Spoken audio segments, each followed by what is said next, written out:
What we're going to talk about now are wheel offsets and tyre sizes. So it's pretty common in today's age that after you do a lift, most people will actually upgrade the tyre and the wheel size to obviously give it a more aggressive look. But there is a compromise to that. Obviously, if you go too aggressive, either A, with the tyre size itself, and B, with the offset of the actual wheel. So we'll start talking about the wheel and offset. The further out that you go with the offset of the wheel, it actually puts a lot more load onto your suspension.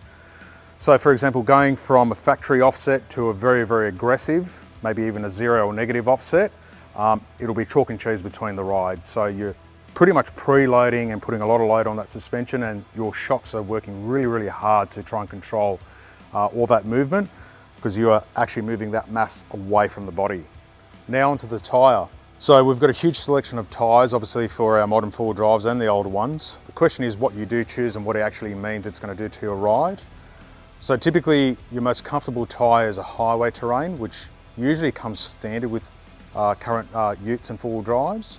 Although the pattern is not aggressive and suitable for off-road, the sidewall is actually quite comfortable and pliable, which obviously means a really nice ride.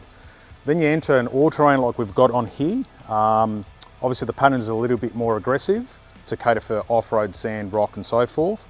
However, the sidewall is more reinforced and it will give you a firmer ride.